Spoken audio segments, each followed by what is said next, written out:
Yes, reka nongere mbasuze kandi mbahe ikaze. Amakuru agezweho muri aka kanya turababwira ko mu karere ka Karongi ibyumba bitatu by'amashuri byasambuwe n'umuyaga muri GS Kibuye.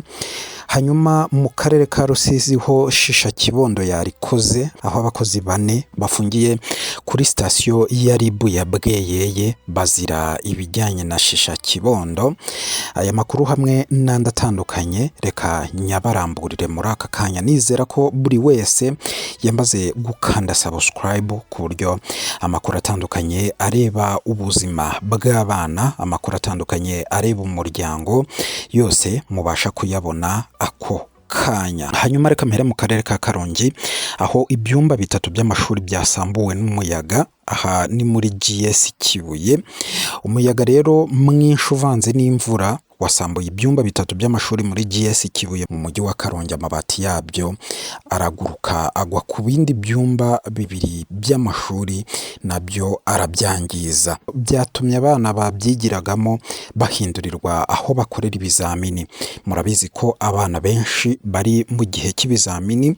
Ubuyobozi bw'iri shuri bukavuga ko gusana ibyangiritse byose byatwara hafi miliyoni 8. Umuyobozi w'iryo shuri yitwa Hakizimana Tarsise yatangarije imvaho nshya ko ibyumba byangiritse cyane uko ari 3 byigirwagamo n'abana bo mu mwaka wa 3 ubanza. Ibyo 2 bindi byigirwagamo n'abo mu myaka ya 4 ibanza. Ati kubera ko abana bari mu bizamini twabashyize mu bindi byumba babikoreramo, cyane cyane ko amahirwe twagize ari uko iyo bari muri gahunda y'ibizamini by'akarere abo mu myaka mito bamwe biga igitondo abandi ikigoroba, byadufashije cyane. Yavuze ko kubera ibyo byumba bindi 2 amabati nubwo atagurutse, ayo yagurutse yayaguyeho nayo akangirika, umuyaga ukanangiza ibirahuri by'amadirishya byose ubu bitari gukoreshwa. Umwe mu babyeyi baharerera waganiriye n'iki gitangazamakuru yavuze ko bahangayikishijwe n'uko abana baziga. Ati duhangayikishijwe n'uburyo abana bacu baziga bagarutse. Ese twakwizera ko biriya byumba byangiritse bizaba byasanwe cyangwa bizagenda bite? Bakwiriye kutumara impungenge. Umuyobozi w'ikigo yavuze ko ntawe utabyibaza, gusa bakoze raporo bakayoherereza izindi nzego. Yavuze ko bayohereje ku murenge no ku karere, na nyiri shuri Kiliziya Gatolika ikabimenyeshwa, bakaba bategereje ikizakorwa, ariko bizeye ko muri ibi bihe by'ibiruhuko biriya byumba bizasanwa kuko babaze ko byatwara hafi miliyoni 8. Bizera ko azaba yabonetse bigasanwa. Yavuze ko bagiye kurushaho gukangurira abana uko bakwitwara mu gihe haje imvura nyinshi cyangwa umuyaga nk'uwo wasenye ibyo byumba by'amashuri. Umuyobozi w'akarere ka Karongi wungirije ushinzwe imibereho myiza y'abaturage Umuhoza Pascazi yamaze impungenge ababyeyi, ababwira ko abana bazagaruka ibyo byumba byaramaze gusanwa. Ati amashuri yo agomba gusanwa kugira ngo abana bazave mu biruhuko bakomeza amasomo yabo neza. Yasabye abayobozi b'amashuri n'abaturage kugenzura ko inyubako ziziritse neza ibisenge no gukomeza kwirinda ibiza muri rusange. Akavuga ariko ko kuri ririya shuri ibisenge byari biziritse, ko ahubwo umuyaga wari ukaze cyane ukabirusha imbaraga ukabisambura. Reka dukomereze mu karere ka Rusizi aho nari maze kubigarukaho ko Shisha Kibondo yarikoze. Hanyuma abakozi bagera kuri 4 bakaba bafungiye kwiba iyi fu yagenewe gufasha abana kuva mu mirire mibi n'abagore batwite. Kuri sitasiyo ya RIB ya Bweyeye hafungiye abakozi 4 bafite aho bahuriye na gahunda yo kunoza imirire ku babyeyi batwite n'abana bafite munsi y'imyaka 2 bakurikiranyweho kwiba Shisha Kibondo.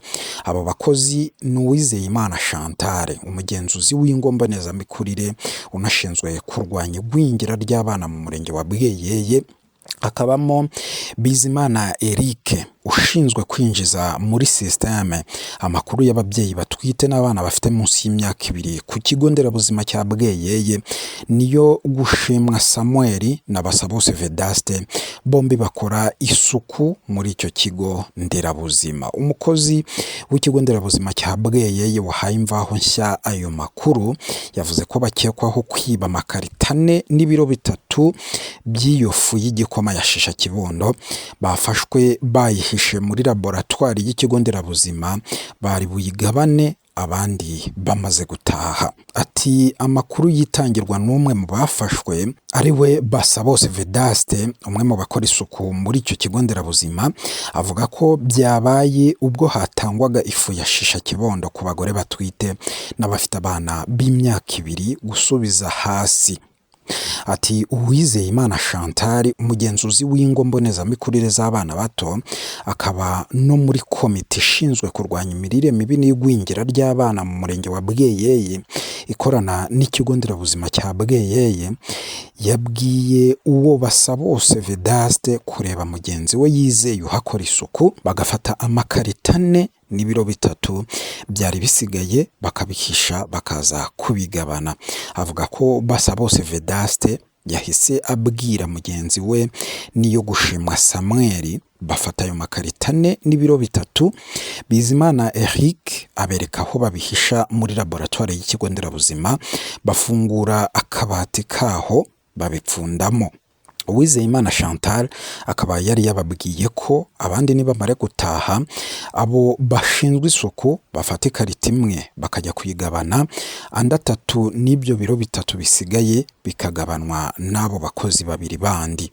Ati barabikoze, igihe cyo gutaha kigeze, babakozi 2 bajya kuri santere y'ubucuruzi ya Bweyeye gutegereza ko abo bakora isuku babazanira ayo makarita 3 n'ibiro 3 bakajyana iyabo nyuma. Umukuru w'abashinzwe isuku ababajije impamvu badataha, bamubwira ko hari shisha kibondo babanza gushyira abo bakozi bakayigabana. Abyumvise atanga amakuru yatumye bimenyekana. Umwe mu bakora isuku muri icyo kigo nderabuzima nawe yabwiye Imvaho Nshya ati umuyobozi w'abashinzwe isuku agitanga ayo makuru, ubuyobozi bw'umurenge n'inzego z'umutekano bihutiye kuhagera. Abo bashinzwe isuku bahita batabwa muri yombi, nabo bari muri santere y'ubucuruzi ya Bweyeye, naho abari muri santere y'ubucuruzi ya Bweyeye barashakishwa barafatwa. Ubu bose bafungiye kuri sitasiyo ya RIB ya Bweyeye. Avuga ko kuba n'abakozi b'ikigo nderabuzima bagaragara mu bujura bw'izo shisha kibondo ari uko zihenze cyane, kuko ikarito imwe ibirimo udupaki 12 ikagura amafaranga atari munsi y'ibihumbi 18 by'amafaranga y'u Rwanda. Umunyamabanga nshingwabikorwa w'umurenge wa Bweyeye ni Rwango Jean Dodier avuga ko bari gukorwaho iperereza, byabahama bakazahanwa hakurikijwe amategeko. Ati bari gukorwaho iperereza na RIB, reka dutegereze. Uyu muyobozi yasabye abaturage gukomeza umuco mwiza wo gutangira amakuru ku gihe, babona ibidakwiye bakabigaragaza hakiri kare kugira ngo icyaha gikumirwe kitaraba, kuko nk'uyu mukuru w'abashinzwe isuku yadatanga amakuru kare, iyo shisha kibondo yari kunyerezwa n'abakayihaye abigenewe. Ayo niyo makuru agezweho muri aka kanya. Dukomeze tubane mu biganiro bitandukanye, mukanda subscribe. Ciao ciao.